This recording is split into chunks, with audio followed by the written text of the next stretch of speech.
जीने का सरल तरीका। यूनान के मशहूर दार्शनिक सुकरात भ्रमण करते हुए एक नगर में गए। वहां उनकी मुलाकात एक वृद्ध सज्जन से हुई। दोनों आपस में काफी घुल मिल गए। वृद्ध सज्जन आग्रह पूर्वक सुकरात को अपने निवास पर ले गए।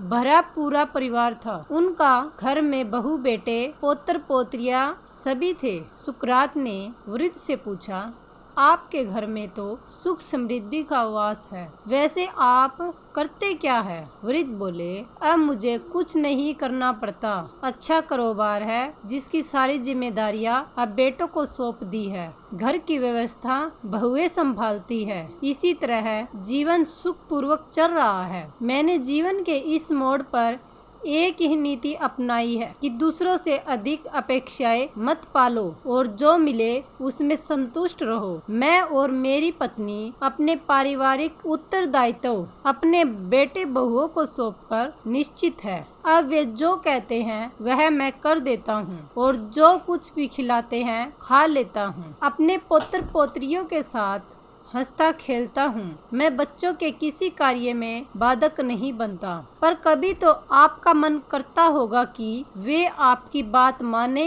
या सुने? सुकरात ने पूछा। वृद्ध बोले, अगर वे मेरे पास सलाह के लिए आते हैं तो मैं अपने अनुभव के हिसाब से उनको दुष्परिणामों के बारे में सचेत कर देता हूँ। अब वे मेरी सलाह पर अमल करते हैं या नहीं करते, यह देखना और अपना मन व्यथित करना मेरा काम नहीं है। वे अपने निर्देशों पर चले ही, मेरा यह आग्रह नहीं होता। परामर्श देने के बाद भी यदि वे भूल करते हैं तो मैं चिंतित नहीं होता। बुजुर्ग सज्जन की यह बात सुनकर सुकरात बहुत प्रसन्न हो गए और बोले, इस आयु में जीवन कैसे जिया जाए यह आपने सम्यक समझ लिया है। जैसा बोलते हैं वैसी ही गूंज होती है। तो दोस्तों, वीडियो अच्छी लगी हो तो लाइक और शेयर करें।